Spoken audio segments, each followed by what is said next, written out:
Hi friends! So today in this video I want to just share a story that I read in a book yesterday actually, and that's one of the things I want to do in these videos. It is to share things that other people have said that are really good. And sometimes people, like, you don't have time to read a whole book. Wouldn't that be great if somebody just said, oh, this story here in the book was like this and this, and then you can get good stuff. So anyway, first I read the book The Gifts of Imperfection by Brené Brown. I really recommend it. It's amazing. And I got so excited about that book that I searched for more of her books, and I found out that she had written a book called The Gifts of Imperfect Parenting. And I'm always trying to read books about parenting. So anyway, in this book, she talks about vulnerability. And if you don't have kids, this is still very useful, no matter, yeah, if you have kids or not, you're always talking to people. And I think this story is very useful. So she says that her daughter was in fourth grade. And one day she comes home crying. And she says, what's wrong, Helen? What happened? And she says, Mom, I'm so sick and tired of being the other. And her mom says, what do you mean? And she says, well, in school, every day during recess, we play soccer.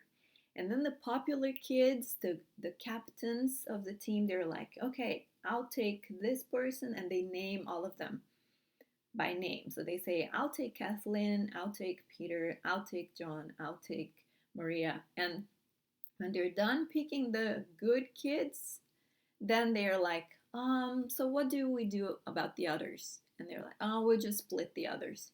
And she said, Mom, I'm the other every single time, and I'm tired of it. And she said, it hurts my feelings. And she said that her as a mom, right, what does she want to do? She wants to fix it. So her first reaction and instinct is to say, okay, give me the names of those kids. I'm going to call their parents. This is not the way they should do this. Or like, oh, don't care about what they think. You are a great soccer player. Just forget about them. Get some other friends. And she just want to make it better. But she knows a lot about compassion and shame and all this. And she said, okay, so I really stopped myself there and thought about a definition of compassion that I really like. She said, and that is, compassion is knowing our darkness well enough that we can sit with others in their darkness. And she also said that compassion is not about the healer, the relationship between the healer and the wounded, but it is a relationship of equals. So instead of trying to be the healer and fix her daughter's problem, she was like, oh, I know, Helen. I know how it feels like to be the other. It hurts. It feels so sad. And she says, when I feel the other, I feel angry, I feel misunderstood. It's like people don't know who I am inside. And her daughter really opened her eyes like this and said, that's exactly how I feel. And so they stayed together in that darkness moment for a while, and she said it was excruciating because she just wanted to do something, say something, but she chose to just be there with her daughter, sometimes in silence for a while. And then that passed, and then 2 weeks later, she gets something in the mail. Brené, the mother, she gets a poster for a conference that she's been really looking forward to. She's gonna have this big conference with great, like, famous movie stars, and she's looking forward to seeing this poster. And she said, actually, what I wanted to see was my picture in that poster together with all these movie stars. So she gets the poster and she sits in the couch and she's like opening up, and then she starts looking at the poster and she's like, where's my picture? and her picture is not there. And at that moment, her daughter passes by and says, "Mom, what's going on? You okay?" And she says, "Come here, sit here." And then she's like, "Oh, that's your poster." And she knew about it, that she was looking forward to it. And she says, "But Mom, where's your picture?"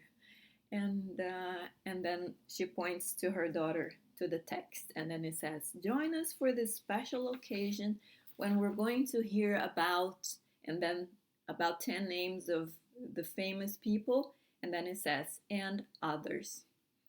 And her daughter is like, "Oh, Mom, I think you are another." And then her daughter said, "I know how it feels like, Mom. It's so frustrating, isn't it? It's so sad." And then she starts saying to her all of this stuff that they talked about 2 weeks later, 2 weeks before, and she realized that, wow. She says that when we're willing to be vulnerable together with our children, we're giving them an opportunity to practice empathy and compassion. And often we underestimate their ability to do that. Isn't that true? So I thought this story was great because I'm like that. I want to fix it. I want to help them in practice, and I miss that opportunity to be there for them at that moment, and also to give them the tools, the the opportunity to do the same for others. And I imagine how it must have felt for her daughter afterwards when she was the other again.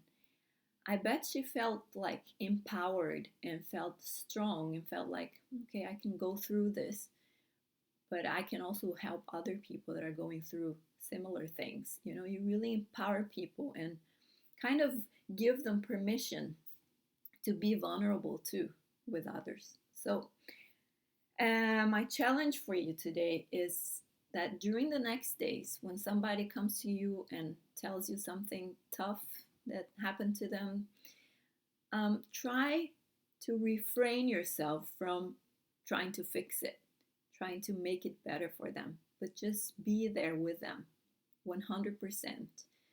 Think about the times when you were also in the darkness and not try to be the healer, but be the wounded together with them and show true compassion and empathy. Okay, so have a great week. See you next week.